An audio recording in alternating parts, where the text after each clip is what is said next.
اللہ تعالیٰ نے اس چیز کو فرض کیوں کیا؟ کیا اس کی اتنی اہمیت ہے کہ اسے فرض کیا جائے؟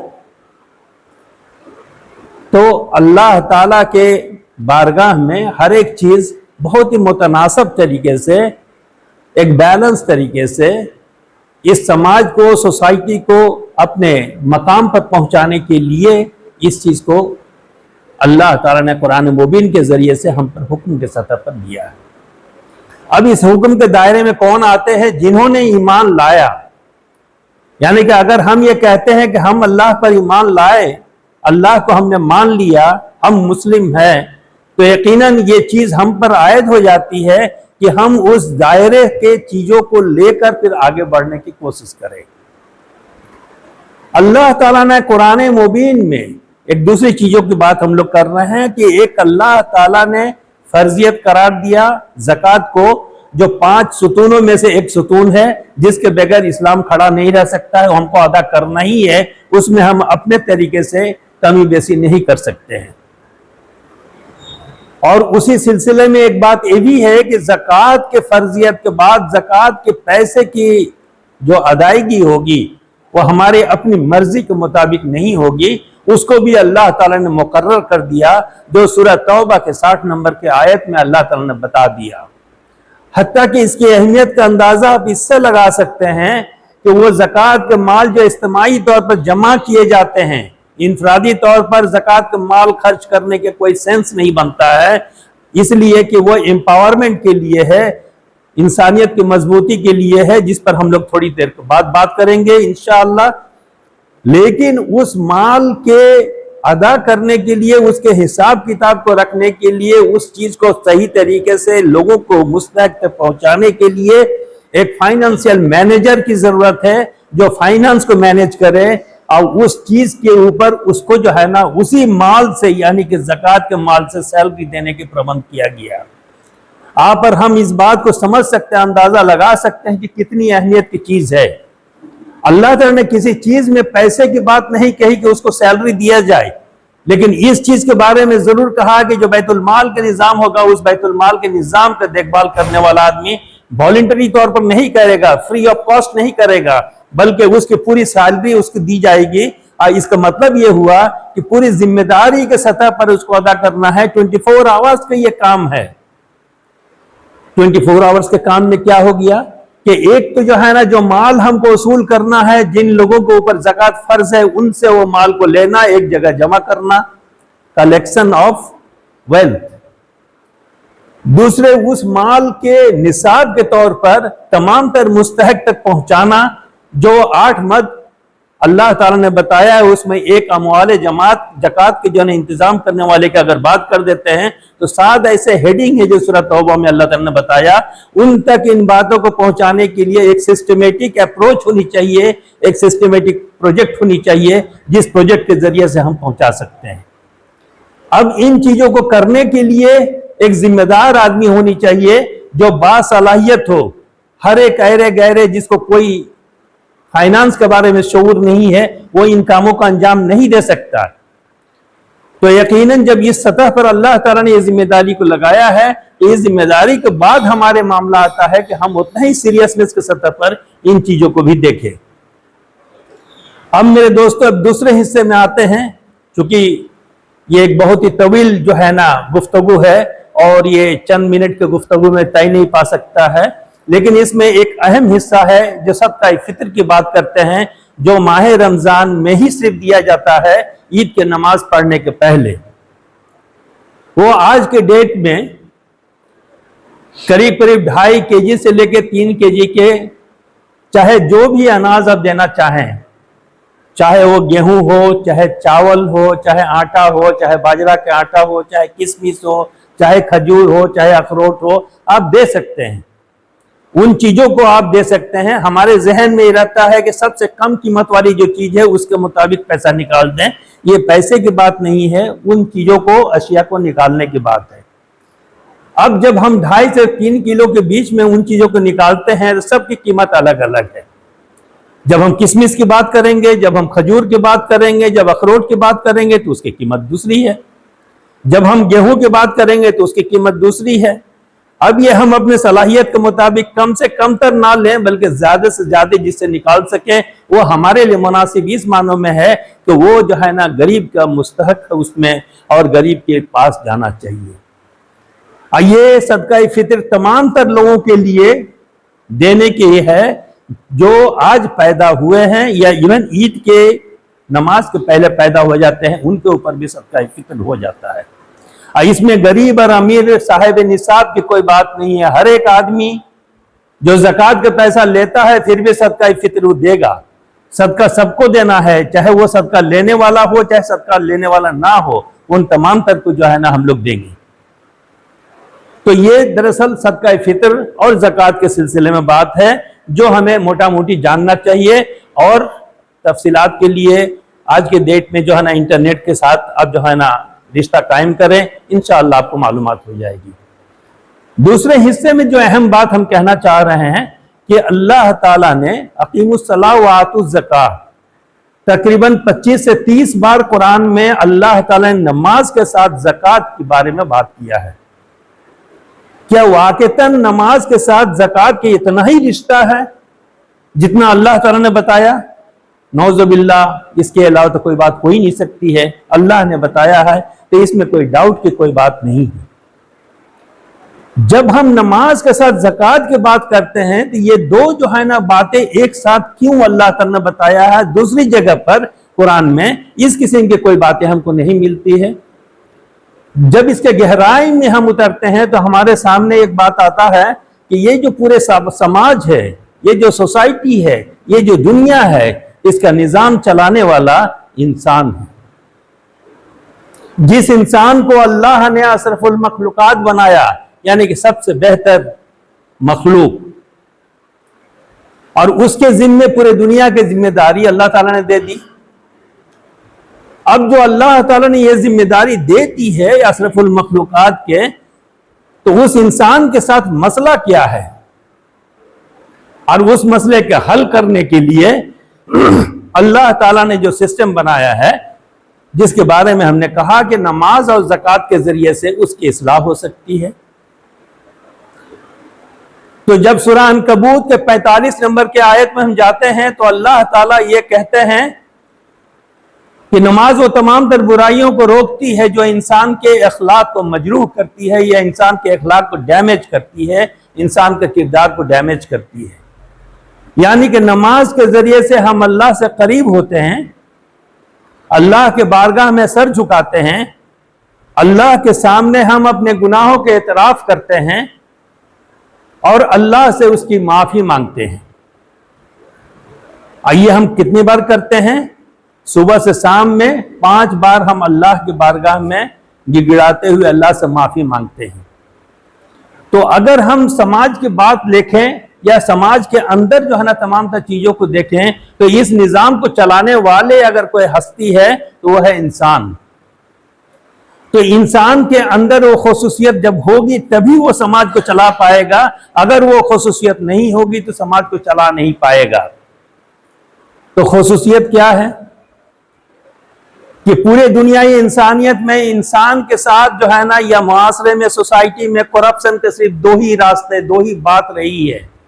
کرپشن صرف 2 جگہ سے ہوتی ہے، یا تو روحانی طور پر یا تو مادی طور پر۔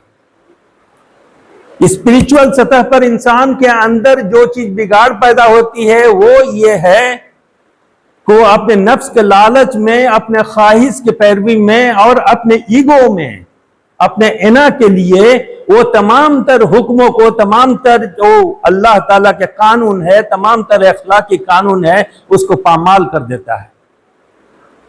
کس چیز کے ذریعے سے؟ اپنی ایگو کے ذریعے سے اور اپنے ڈیزائر کے ذریعے سے، اپنے خواہش نفس کے ذریعے سے۔ اللہ تعالیٰ نے یہ دونوں چیزوں کو جو انسان کے ساتھ جڑا ہوا ہے، اس کو اللہ تعالیٰ کہتے ہیں اس کو ختم کرنے کے لیے، اس برائی کو ختم کرنے کے لیے نماز تمہارے لیے ایک ذریعہ ہے، نماز کے ذریعے سے تم اس کو ختم کر سکتے ہو۔ اب جب ہم یہاں پر پہنچ جاتے ہیں کہ ہمیں نماز کے ذریعے سے ان برائیوں کو ختم کرنا ہے، تو سوال یہ پیدا ہوتا ہے کیوں ختم کرنا ہے؟ کیا ضروری ہے کیا کہ ہم ان برائیوں کو ختم کر دیں. ہم اگر ایگو کے ساتھ رہتے ہیں، ہم اگر ڈیزائر کے ساتھ رہتے ہیں، تو سماج کے سطح پر دوسری باتیں جو ہمارے سامنے آتی ہے کہ انسان کی مدد کرنے کے لیے ہم کو انسان سے ہمدردی چاہیے، سہانوبھوتی چاہیے. انسان کے ساتھ اگر ہمارے اندر محبت نہیں ہے تو ہم انسان کے لیے بھلا نہیں کر سکتے ہیں. اب جب اس بھلائی کے لیے ہم کرنے کے بارے میں سوچیں گے تو ہمارے اندر کے جو انا ہے، ہمارے اندر کے جو ایگو ہے، وہ راستے میں اڑے آتی ہے. ہمارے جو اپنے خواہش نفس ہے وہ رکاوٹ بنتی ہے. ان رکاوٹ کو دور کرنے کے لیے پھر جب ہم چلنے کی کوشش کرتے ہیں تو ہمیں ایک طریقہ چاہیے، ایک سسٹم چاہیے. اور وہ سسٹم اللہ رب العزت نے نماز کے ذریعے سے ہم عطا کر دیا ہے کہ ہم نماز میں اللہ تعالیٰ سے کنیکٹ ہوتے ہیں، اللہ سے ہم نماز میں جڑتے ہیں. تو انسان کے جڑاؤ کے لیے دو حیثیت ہے. ایک ہے ورٹیکل حیثیت، جو ورٹیکل حیثیت میں انسان اللہ سے جڑتا ہے، اور ایک ہوتا ہے ہارزونٹل حیثیت جس میں انسان سماج سے جڑتا ہے. انسان وہی ہے، ایک انسان ہے جس کو دونوں جگہ پر کام کرنا ہے. جب تک وہ اپنے نفس کے اصلاح نہیں کر لے، جب تک اپنے خواہش کے کچل نہیں ڈالے، جب تک اپنے ایگو کو اللہ کے سپرد نہیں کر دے، جب تک اللہ کے حکموں کو پابند نہیں کر لے، تب تک وہ انسان کسی کام کے لیے ہو ہی نہیں سکتا ہے. چاہے جائے گا کہ آپ دنیا انسانیت کے لیے اچھائی کی بات آپ کرتے ہو، دنیا انسانیت میں خیر کی بات کرتے ہو. تو اللہ تعالیٰ نے نماز کے ذریعے سے بندہ مومن کو اس مقام پر پہنچایا کہ اس کے روحانی ترقی ہوتی ہے. جو اس کے اندر غلاظت ہے، جس کے اندر خرابیاں ہیں، جو خرابیاں اس کو نیکی کی طرف نہیں جانے دیتی ہے، اس نیکی سے اس کو وابستہ کرتے ہیں اور ان غلاظت کو دور کرتے ہیں.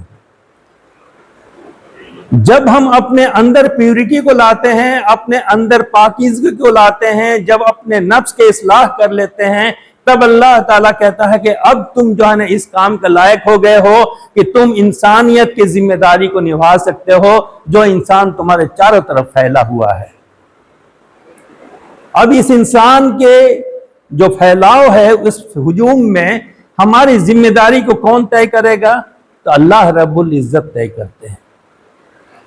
بہت سارے لوگوں کے ذہن میں یہ سوال ہوتا ہے کہ اللہ تعالیٰ تو قادر مطلق ہے، کیوں کسی کو اپاہج بناتا ہے، کیوں کسی کو غریب بناتا ہے، کیوں کسی کو بیوہ کر دیتا ہے، کیوں کسی کو نادار بنا دیتا ہے، غریب بنا دیتا ہے. یہ تمام تر خرافات سوالات جو ہے نا ہمارے پاس آتے ہیں. لیکن اللہ تعالیٰ نے اس دنیا سرزمین کو ایک اسٹیج بنایا ہے، سجایا ہے، اس میں ہر ایک کی ذمہ داری کو طے کیا ہے کہ آپ کو ٹیسٹ کیا جائے گا، اور اس ٹیسٹ کے لیے اللہ تعالیٰ نے الگ الگ ذمہ داری رکھی ہے. جہاں پیسے والوں کے ساتھ زکوٰۃ کی بات رکھی ہے، وہاں غریبوں کے ساتھ زکوٰۃ لینے کے بات ضرور کی ہے، لیکن عزت نفس کے سطح پر، وہ لالچ کے سطح پر نہیں. تو دونوں جگہ پر ہم دیکھیں گے کہ پیسہ دینے والا اور پیسہ لینے والا دونوں کے لیے اصلاح نفس کی ضرورت ہے، اس کے اندر پاکیزگی طبیعت کی ضرورت ہے. اگر وہ پاکیزگی نہیں رکھے گا تو ظاہر سے بات ہے کہ آپ مال دیتے دیتے تھک جائیں گے، پورے دنیا کے دھن دولت لٹا دیں گے، لیکن اس کی غربت ختم نہیں ہوگی. اس لیے کہ اس کی غربت حقیقی غربت نہیں ہے، اس کی وہ لالچ ہے جس لالچ کو آپ اور ہم کوئی بھی جو ہے نا ختم نہیں کر سکتا.